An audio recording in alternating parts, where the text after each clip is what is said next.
right, everybody, welcome to the Black Apple Podcast. Black Apple Pie Podcast. Black Apple.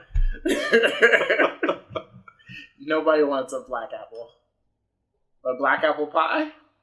Well, what about the what's the witch lady from the Disney movie that killed Snow White?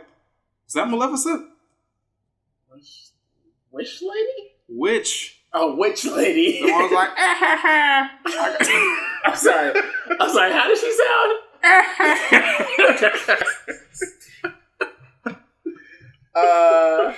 I think she gave her a poison apple, but I'm pretty sure it was regular because if she handed her a black apple, she'd be like, I'm not eating this. I mean, it turned black after she bit into it, though. Speaking of this episode, what are we doing today? So what do we got on the list? There's the WAP video. Yo, the WAP video? The WAP video. Have you seen it? I've seen 55 seconds of it, and then you got mad at me. That was more than I saw. I was like, what are you doing? Why are you watching this without me? I was like, what? We gonna do... I'm supposed to talk about the WAP video. I haven't seen it. And then you're like, what? No. So, we're gonna watch it before. Oh, okay. Somehow forgot. I was watching it. You got mad at me. Because you weren't watching it with me. Did I need to watch it with you? Yes. Why? Because, Did you not watch it? Well, we do stuff together, man. I mean, I guess, but I was clearly trying to be prepared for a segment on a video that you wanted to talk about. So I wasn't really talking about the video because I'm sure I can imagine what that video looks like. No, you cannot. It's Cardi B, who is a very shapely woman. I mean, they're both shapely women. And Meg Thee Stallion, who is also a very, very shapely woman. They're both shapely women. In their primes. With 2 C's. Okay. Oh, when I say in their prime, I mean, I'm talking about like their most fertile? No. Didn't say that. Okay. We're just going to go ahead and leapfrog all But I think as we get to the point, that's the issue, right? It's women owning their own reproduction, owning their sexiness, saying hey, we're going to talk about sex and we're going to talk about being sexy and we're going to talk about our reproductive systems in a way that feels very empowering, very explicit to us. And people are watching this video, and I think there's a senator that's like, oh my gosh, if these are the role models, we're all doomed or whatever. Okay, so first of all, I just want to say to that senator, yo, you weren't around when BET Uncut was on there. I'm sure he's around. I grew up okay. I'm not well adjusted, but okay. I seen the tip drill video. Okay. And then we are going to get to that. The difference being, the tip drill and BET Uncut, all that stuff was male dominated. It was absolutely male. It was men saying we get to profit off of these women's bodies and selling these women's bodies, selling these ideas of women's sexuality and women doing all these things to please men. And this video is women saying no, we're gonna do that. Yeah. Yeah. And then so for someone to come out and say oh, you don't get to profit off of that because that is now immoral, where it was okay before, is patriarchy. I mean, patriarchy, yes, it really at its finest. Now, let me say, BET Uncut came on at night for a reason. You had to stay up for that particular, the tip drill. You can't play the tip drill video on TRL. That's not... not at all. No, that's... I mean, one, because there were black people in it. But two... but secondly, because it's highly inappropriate. I mean, although I heard there's an edited version that is cleaner. It's called WAG, if I remember correctly. Really? It's supposed to be wet and gushy instead of the other thing. Yeah, the other thing. Nope. We're not doing it. What does the original one stand for? Nope, we're not doing it. Oh, we're not doing it. The kids. I'll never know. The kids who are listening to the show. Got it. What are you talking about? They probably are watching this video. Oh, for sure. As we speak. But this is one of those videos that, like, you can't explain, right? So, like, let's say, like, because it just happens sometimes. You're, like, watching something, a parent comes in, what are you watching? And you're like, just ground me. Like, I have nothing to... I'm going to tell you this right now. Uh-oh. If any of the dads walk into the room whenever WAP is playing, so what do you... hey, can I have your room real quick? Yeah. No, my friend, this happened to my friend. He was watching the WAP video, and, like, his parents, like, walked behind him, and his dad was like, what are you watching? And he was like, why are you smiling? Like, there was just a whole, like... Exactly. Like, it was literally like, all right, so we're just not going to tell your mom about this? Yeah, that's pretty much how this is going to work. Like... And then if you're a boy watching it, and your mom comes in, like, look, okay, this is by women, for women. I am down with the movement. I am a feminist. Black women's lives matter. Exactly. It's like, white mom, are you going to go against that? Cardi B? Okay, so I will say this. You have to know what you're getting into, right? So the thing about the senator is he says he accidentally watched the video. No, you did not. Like Ted Cruz accidentally liked that porno on Twitter? But that's the thing. It's like, nobody's like, oh, there's a new Cardi B video. And if, like, your regular routine of music is BET gospel, you're not somehow like, oh, let me check that out to see if I like it. No, you know what you're getting. You know that that's not going to be, like, Donnie McClurkin is not making a cameo in WAP by Meg Thee Stallion and Cardi B. Like, that's not, like, Kirk Franklin ain't coming through that door. Like, well, Kirk Franklin old might have come through that door.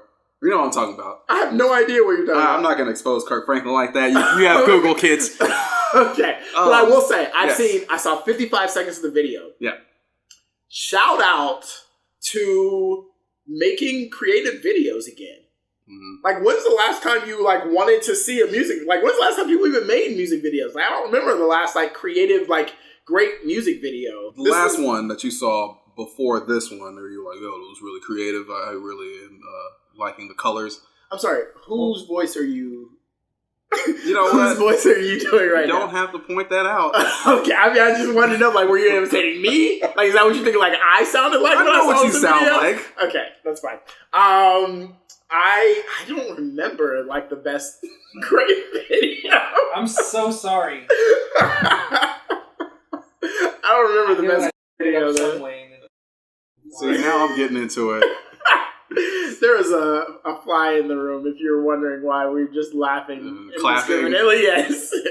I will say. Yes. Because I think I'm a little bit more updated than you. Sure. The last creative video that I saw, because I don't watch music videos that often either, yeah, was actually the Sicko Mode video. Yeah, I never saw it. Travis Scott and Drake. I think I saw like pieces of it. Yeah. Yeah. Okay. So the team that did that, that worked on that video, and the director is Dave Meyers, been around for a while. I think one of the biggest video shoots that he's known for was the Party Up video from DMX back then. Okay. Was that it?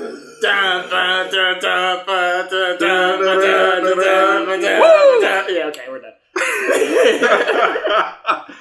Was that one, and then the crew that he was working with was the Lil Homies, who do basically all of Kendrick Lamar's music videos. Okay. And all of Kendrick Lamar's music videos are very creative. That's true.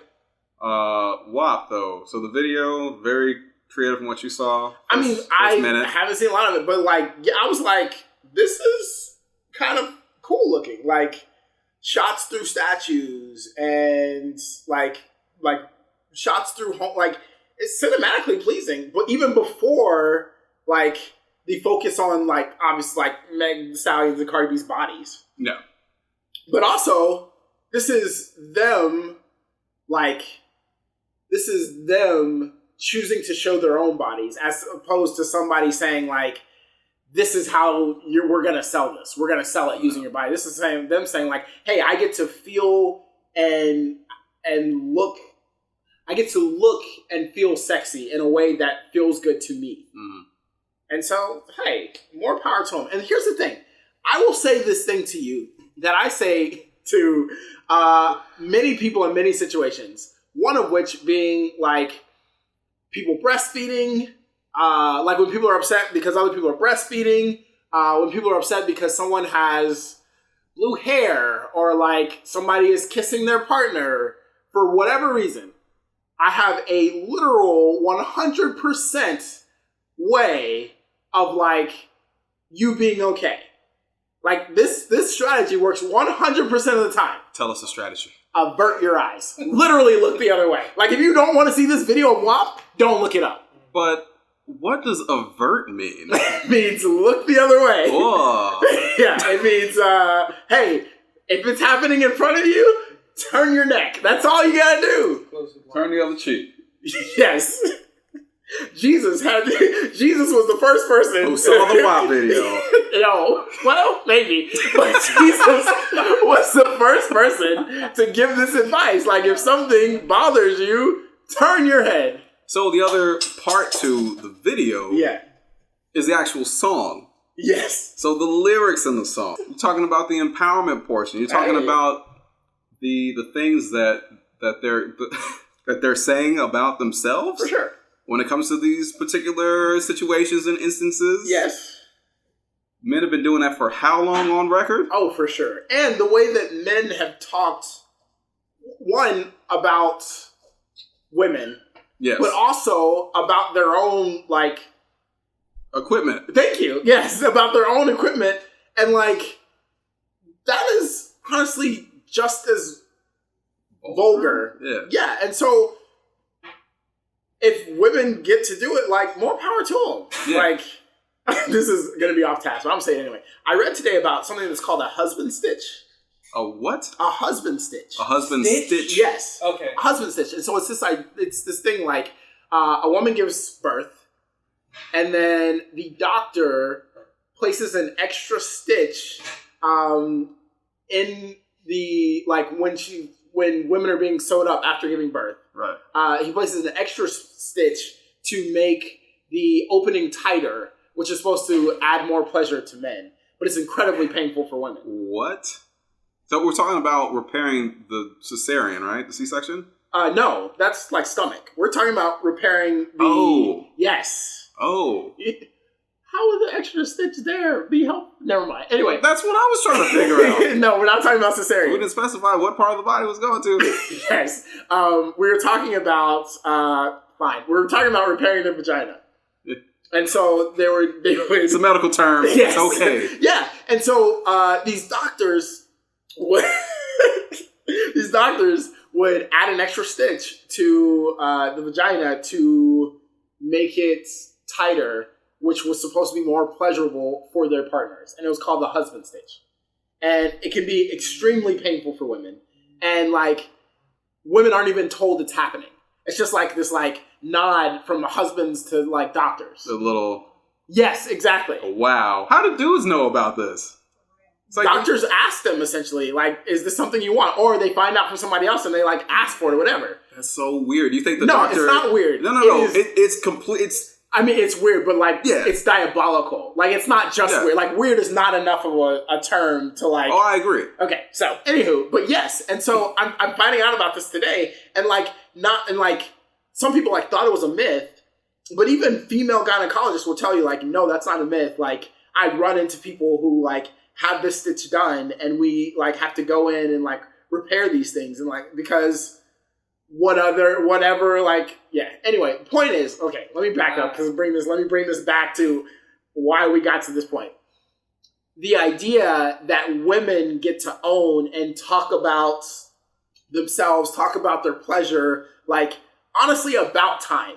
Mm-hmm. Because men have been owning it in not only, like, verbal, but also very physical and practical ways, have been owning, their partner's bodies in a way that's been not okay for a very long time. So kudos for women to do it. And again, if it's something that bothers you, you don't have to watch or listen.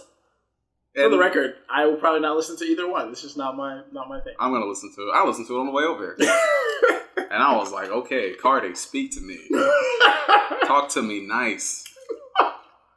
But she's not talking to you. She definitely ain't talking to me. She's not talking to you at all. She's talking to Offset. She's talking about all the things that she likes to do, the things that she likes to have done to her. You know what? And to be fair, Cardi and Meg aren't the first to do this. No. But they really brought the conversation back around, and I think this is scheduled to be Cardi's new single for her upcoming album. Okay, but I mean, sure, not the first to do it, but the idea that like when it's done now, men still feel the need to be like keyword, yeah, men still feel the need to be like, oh, you know, I should be able to voice how my moral superiority shows that you shouldn't be able to say these things about your body. Right? It's like you saying these things about you is making me very uncomfortable. Yeah. You should hear the things that's just me talking about me. You should hear the things I say about you. Like, you might be real uncomfortable. It's like, man, I'm good with my man saying that, but you're too much of a lady for that. You're not very woman or ladylike right now. Wait, I'm good with my man saying that? Yeah, well, you know, maybe not the things that... Oh, you have a real interesting opinion on what these senators are doing in their free time. Hey, you trying to tell me that senators don't be talking about women like that? And then when they hear a woman talking about it, they're like, Oh, no, I thought you were making a comment on... Never mind.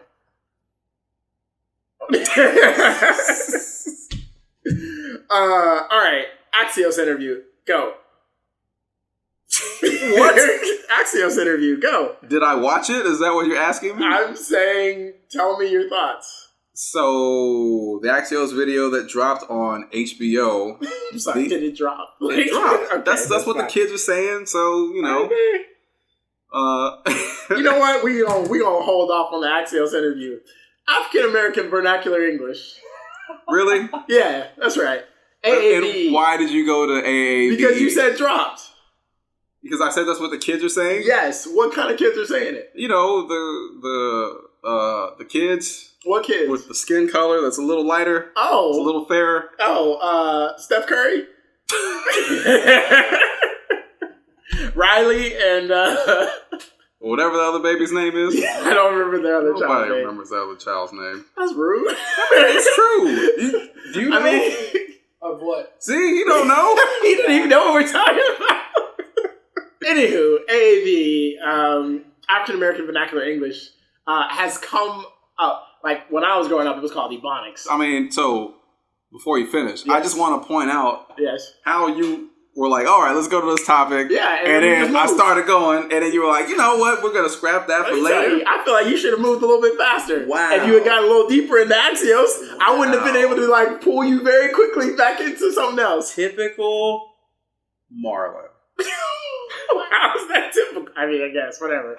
Point is, it's come up because there are these groups who use African American vernacular English. Who's doing it? Code switching too. Yes, but like code switching is actually important and actually a sign of intelligence, if you ask me. Yeah. But this use of accurate what? Why are you looking at Wow. You don't think code switching is a sign of intelligence? You thinking the black people who can't code switch aren't intelligent? Who are you, Joe Biden? No, because that would be to distinguish that some black people can do something that other black people can't. Come on, and man. Joe Biden doesn't do that. And all black people are the same to Joe. But no, I do think that there are people who like code switch better than others, and I think that it's an important. I think it's an important adaptation, and I think it's a very like. I think it indicates an intelligence. So AAVE is the opposite of that. No, I'm not saying that at all. I am saying that, like, often there are groups that are stealing AAVE. Stealing. Appropriating. Yes, essentially. Here's the issue. I am not the, hey, this culture owns this, so you can't use, except for the N-word. Like, clearly that's very, like, that's been established. That's owned by a culture. If you don't understand why you can't use it, like, just stop talking, period. That's a whole nother conversation. That's a whole nother conversation. But I am not necessarily the police on, like, who can use what and who can say what and things like that. I think there are two rules for me. One, give credit where credit is due. Like, stop acting like you created this thing or like it came from you. And then two, don't look down on the culture and people who have originally used that language, used that type of English until it like somehow now benefits you because you think it's cool. Who are you talking about? I'm talking about people who were not the original users of it, who are now using it. Okay, I'm gonna need a little bit more clarification. Okay, because there's groups and then there's groups. there are groups and groups. So, but that's what's so hard about this is there are a lot of different groups, right? So you'll have people who identify as gay, and like they'll use AAVE in a way that's often stolen from Black women. Give me an example. Like the one I was gonna use, I don't use those words, but like, like ooh child. Oh. Or like what? There's a lot. Penis. What? Penis bleeding. Wow. I can't that from read what your lips. Said. Clearly, that was the worst lip reading in the history of lip reading. I've seen a lot of bad lip reading videos on YouTube. Yes, please. Oh, you can just say. Oh, you can just say bit. That's what the kids say now. Is BIH. Bit. Yeah, I get it. Bit. Anyway, point is, bit. Are you done? Am I done? Bit. Okay. I don't even know where I was anymore. So ooh, yes. Child. Yeah, ooh child. Yeah. CHILE. Yes, child. And I told you before, the first time that I came into contact with that term, on paper or social media, Twitter, on Twitter, I was like, what is Woo Chilé? Is that like a new food? Is that is the new Popeye's chicken sandwich? Yeah, I needed more context too. First time I came across, I thought they meant like the country, Chilé. Yeah. And I was like really trying to figure out like how this fit in the context of the rest of the tweet. And I struggled, like, and I didn't understand because I never looked into it enough to look it up, or cared about enough to it makes sense to put it together. It didn't dawn on me until I was visiting my mom. We were watching some reality show or whatever, and then she was going, "Ooh, honey, child," and she was saying, "Child." It's not chili. It's not Chile. It's child. I finally get it now. They're stealing from Black women. Yeah. So here's my thing. I think the use of AAVE outside of the culture, to an extent, like, I don't have a huge issue with it. I just think that, like, you should, A, understand the two rules that, I talked about before, and then B, like, understand the context of, like, that you're using it, right? I feel, okay, I think using AAVE is a very shallow way for some people to feel like they're connecting. I think I have an issue with that, right? Yeah. Like if you use that language with me, YOLO, because you feel like swag. Yeah, because you feel like you're connecting with me, hey, you're way off base. Like it's not how to do it. It's just not the way that wasn't my neighborhood, like how I grew up using that particular type of English. Which I don't have a problem with people who do. But, like, that's just not your way of connecting with me. And so, like, you're already using a stereotype if you try to use that with me. But also, like, there's a time and place where it just seems inappropriate, right? So, like, if you're sitting in a frozen yogurt place that, used to be a Black neighborhood, like, it's probably not the greatest place to be like, oh, child, this yogurt is good. Like, no, like it's a very shallow way of of connecting. Like if you want to connect, hey, maybe speak out against gentrification. Like this is not the place for that. I have a perfect example of of the culture needing to be, of somebody wanting the culture to inform them about what's going on in the culture, but like you're not a part of the culture at all. Okay. So at one of the protests that I was at, one of my friends had a sign that said, "End racism, Black Lives Matter, period." So it was period with the T at the end. Yeah. Okay. So we go up to APD headquarters, and we're holding our signs up. I'm having a conversation with one of the patrol lieutenants about the issues that are going on. Yeah. And then so she's holding her sign up, and then one of the cops that's standing guard around the APD headquarters comes down and interrupts us and was like, "What does period T mean?" And then the little patrol lieutenant was like, "Yeah, what is period T? I was wondering about that." And I was like, "Yo." And did you make the white guy explain it? The white guy? It was a white guy that had the sign, wasn't it? No. Period T. No, it was my homegirl who's not okay. white. Now I see what you're saying. Okay, I thought a white guy was holding the sign. No. Okay, I'm with you now. No, someone who's a part of the culture was holding a sign. Okay. So he comes down and was like, "What's period T mean?" And I'm like, "Are you serious? Yo, y'all need some more black friends to help y'all out with this." And then he was like, "You're right, I do."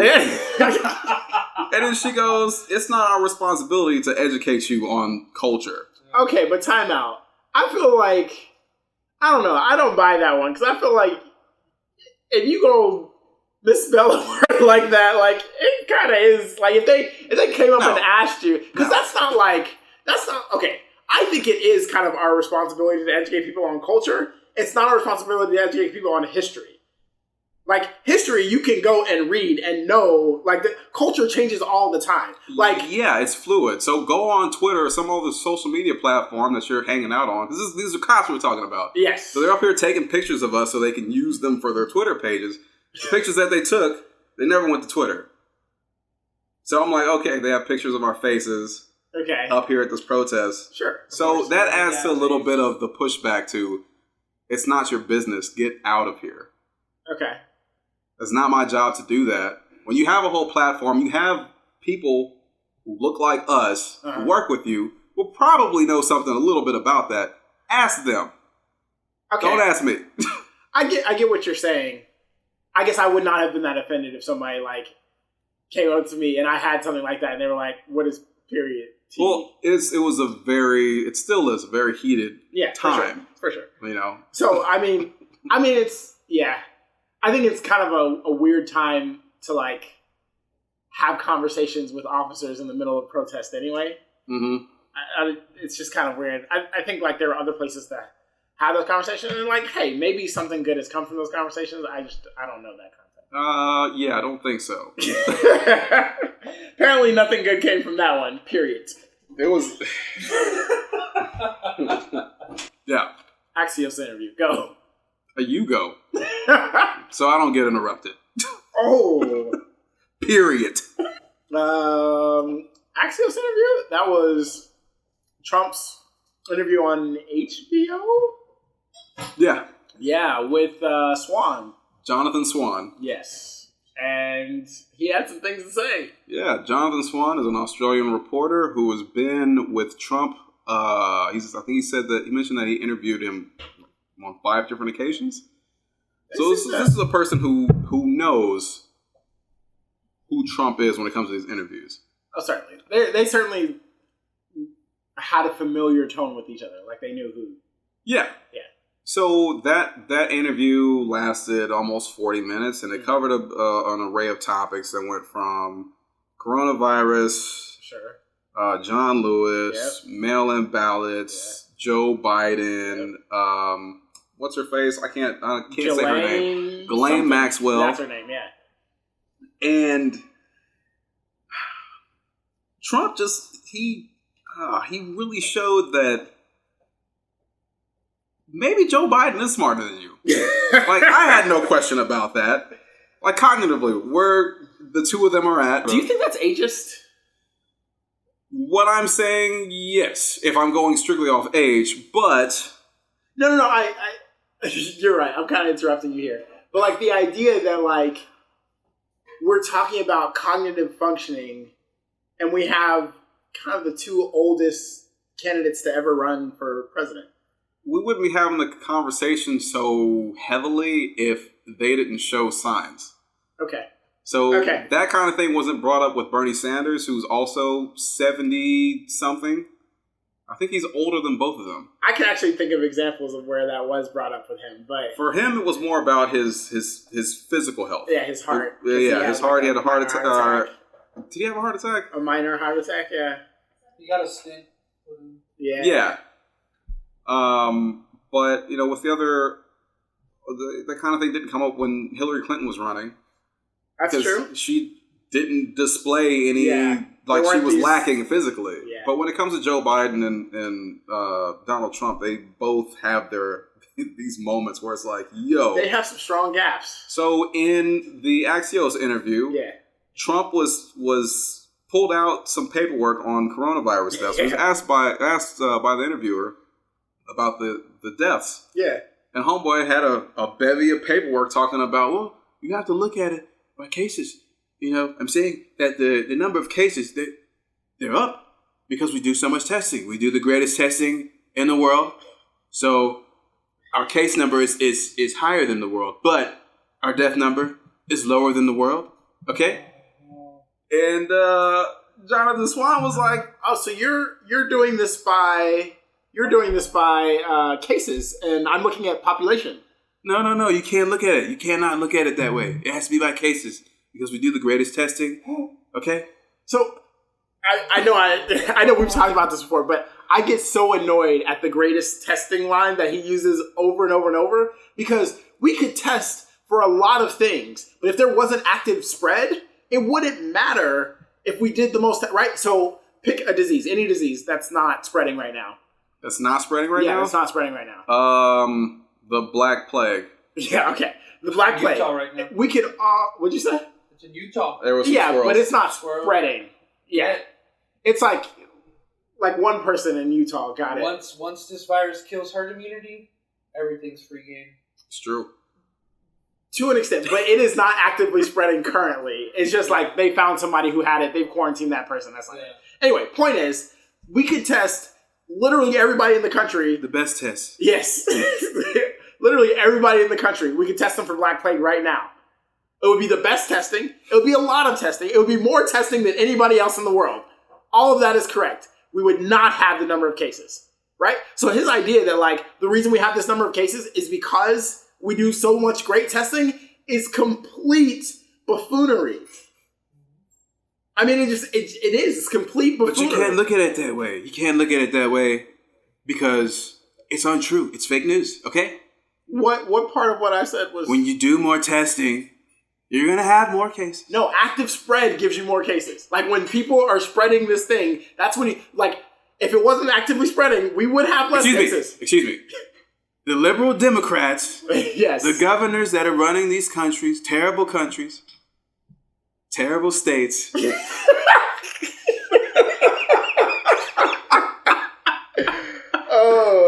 Before we get...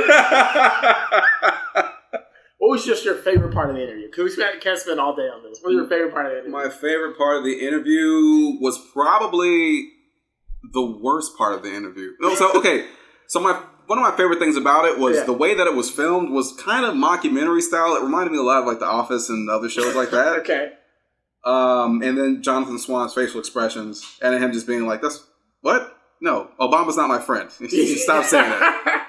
But when Trump was asked what he thought about John Lewis and his legacy. Yes. Trump's response... Be petty. He didn't come to my inauguration, so I don't know him. He didn't come to my birthday party. He didn't celebrate with me. He didn't bring me any gifts or any kind of joy at all. Any kind of joy? He was just like... David Johnson was like, okay, you're leaving your personal relationship out of this. What do you think about the things that he did, his legacy, the things he's known for? I don't know. Don't know. I can't speak towards that. He might be good. He might be bad. I've seen many people who are both good and bad. but he didn't come to my birthday. Yeah. And I've done more for African Americans, so he should have. He should have been there. Yeah, I've done more for African Americans. I wish he could see me now. My favorite is when he was like, and your friend Obama. He's like, he's not my friend. He like laughed and smiled when he was like he's not my friend. Stop not saying my that. Friend. Yeah, right? Like, it's not true. It's not my friend. That's actual fake news. Yeah, like I'm a journalist. I don't make friends with politicians. But that was my favorite part of the interview because it's like there are so many times when like you can't interrupt Trump because they'll be like, excuse me, and like keep talking. And so in my mind, the reason he does that is because he knows when you're interrupting him is because you are calling out BS. And so he just like trucks through that so that he can move on to something that's like more untrue or less untrue, but like it allows that last statement to stand. Yeah. And so because like you didn't get an end to like ask that follow-up question to say like, hey, you need to justify this somehow. And so anyway, but that Jonathan Swan was just like, no, like I refuse to let you call Obama my friend. And the thing that I'm really enjoying about this interview and then the one with Chris Wallace a couple weeks ago, was like people are finally giving him some pushback. Yeah, I disagree with that. Okay. I think a lot of journalists have done that. Well, I'm talking about like on one-on-one interviews. I still think a lot of journalists, I think Fox News often doesn't, but I think a lot of journalists have done that like in one-on-ones, and a lot of journalists have done it in like non-101s, right? So but he's done things like, that's a nasty question, and he just like walked off and things like that. So, right. So that's what I'm saying though. This is the one-on-one. These are one-on-one interviews. Whenever you're at the podium and then people are shouting out questions at you, of course. Of course. I think generally like other journalists have challenged him. I said that. No. I mean in 101 things. Right. But it's been softer. So with these last two, I feel like it's been a little bit more pushback than it has before. And he spends most of his time with the Fox News folks who'll call up Sean Hannity. Yeah. Sean, my friend, I just want to tell you about the fake news liberal media. They're spreading lies about me again. I don't know Jeffrey Epstein. I've been to his island a couple of times. I've heard his albums. They're actually better than R. Kelly's. But I must say, I didn't touch any of the children. Oof. Jeez. And Sean is like, all right, Mr. President, it's good hearing from you, but said too much. I'm going to hang up on you now. That whole situation is... But like, it is very weird that he said, I wish you well. Yeah. To me, the weirdest thing is he is such a stickler for loyalty, but he is so quick to say he doesn't know people. Yeah. Like, he is such a, I want people to be loyal, people, and people who aren't loyal, he completely, dogs them, right? You think about Jeff Sessions, even though Jeff Sessions really didn't do anything disloyal, but, he completely, dogs them. That's not true. He recused himself from the Russia fake news hoax, okay?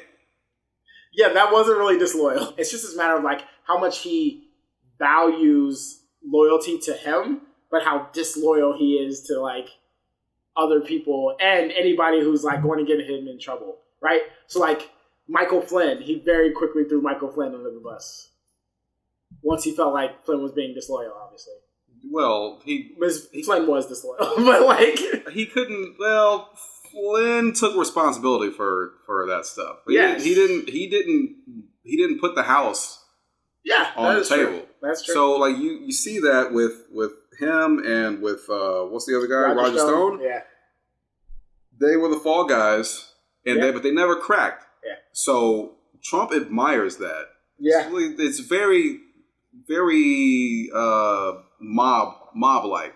It is Trump has mob ties. I mean, what's his lawyer's name? The mayor? Giuliani. You can't get more mobbish than that name right there. In New York, Have you? Hey, it's me. I'm Mayor Giuliani. I'm trying to put all these colored people behind bars with my broken windows program. And it seems to be working out pretty good. You stop and frisk, Killing the homeless. Stop and frisk who? It's not really what the coloreds. That's who. It's not really what Giuliani sounds like. No, it's not. Really not. But it's probably more intelligent than Giuliani often sounds. So, all right, you have an interesting opinion. As we wrap this up, you have an interesting opinion of Trump. You compared him to something that's very interesting. And who, or what, or whom are we speaking of? That was what was called an intro for you to tell us.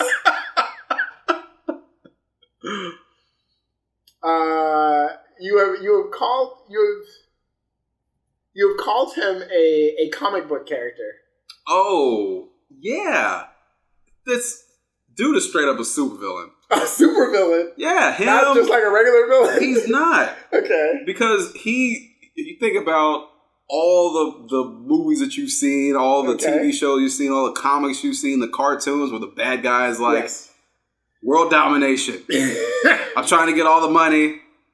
And a lot of times they do have a lot of money. They have like an island or they have like, slaves or something. Trump fits into that perfectly. Does he have an island of slaves? Probably. It's probably called Trump Island. It goes along with his Trump Tower. He has towers with his name on them. Only villains and Tony Stark have towers with their name on them. Okay, what villains have towers with their name on them? LexCorp. Okay. And Trump is probably the closest one Stark to Industries.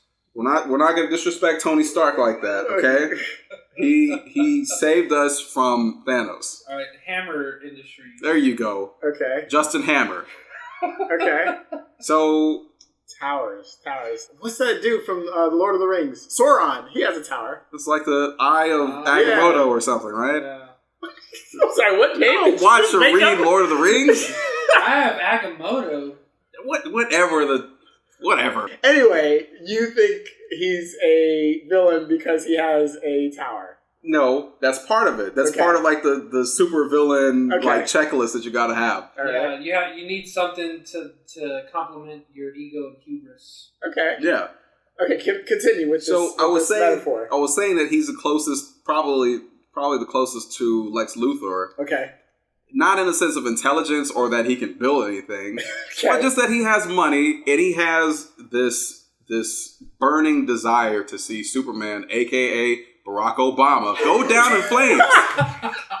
I'm trying to destroy your legacy, Super Obama. I was not ready for that, but it did answer the next question I was going to ask, which was if he's the supervillain, who's the superhero? And you have let me know that it is Barack Obama. Okay, so it seems like we're at the part where the superhero has been handicapped because obviously Barack cannot run again. Yeah, he's resting. That happens from time to time. The hero, something happens and they're like, oh, I got to go to sleep. Okay. So now who is going to save us? Joe Biden, obviously. And a B team of progressives.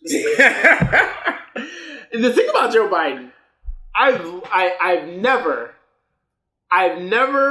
in my life, which isn't very long, I guess, I've never seen someone who could win the presidency as easy as he could if he just stopped talking. What did he say? Which time? What did he say to make you say that? The most recent thing was he said Latinos, unlike African Americans, have such a diverse amount of views and a diverse they're from so many different places, and yeah, like unlike black people, unlike African Americans who come out the same well in Africa. The same. We all come out of a warp pipe from Africa. We come out the same well. That's how they were able to catch us. They found the well. As soon as we popped up, they grabbed us and put us on a boat. Like, that's how it happened. That's how it happened. read your history. That's what the Goombas in Super Mario Bros. It's us. That was us. That's where it came from. That's that whole idea. They just boop and they're gone. You see the man Joe Biden is jumping on them little Goombas, man. The idea here is that black people often vote the same way. A monolith, if you will. No, I'm not going that way. But the issue is we can often see, like, what is good for us. Like, it's why black people don't fall for the whole, like, Democrats are the party of the KKK and Republicans are the party of Lincoln. Because we can see that, like, Republicans no longer have black people's best interest at heart. Yeah, and we know... And I'm not saying Democrats are, like, the perfect party for black people. Yeah. I'm not saying that. Yeah. I'm just saying, like, when you're looking at services and when you're looking at, like, obviously, there's a party that will say Black Lives Matter, and there's a party that pretends like Black Lives Matter is a terrorist group that is, like, out to, like, stuff white people in the well that all the black people came out of. Like, that's what they think. Like, I don't know I don't know how they got there, but that's it. And so, like, it's very obvious that one of these, like, cares that we survive, and the other one is like, and so, like, if that's the case, you're going to call a group of people, you're going to say, like, them coming to our country, you're going to call them rapists and murderers and criminals. And some of them, I assume, are good people. Yes, sure, absolutely. And I know that on the status ladder, I'm close to that group of people. You probably don't have my best interest at heart either, and you probably think something really negative about me too. And if I would just waited a couple weeks, I'd have been there when you called people who look like me. You said we're from shithole country. Yes, exactly. And so I can see that, and other people who look like me can see that. And so we're probably going to, like, rationally vote for the people who would be like Black Lives Matter. I'll tell you what, crazy shit he says. He did double down on that comment he made. Yeah, his campaign down on everything. I don't touch anybody inappropriately, and there's tons of footage. He doubled down during an apology. Yes, I remember. So he was like, I was talking about the diversity of the Latino culture, and I wasn't trying to disparage African Americans. But the Latino culture is much more diverse than the African American culture. And it's like, yo, you said the same, like, do you thing. Get that, like, that's why you got in trouble the first time? Was that comment? Yeah. And every time he makes these gaffes, it's just an opportunity for Trump to jump on and be like, look, I told you, Sleepy Joe Biden is a sleepy racist. He probably dreams about it in his dreams when he's attacking God.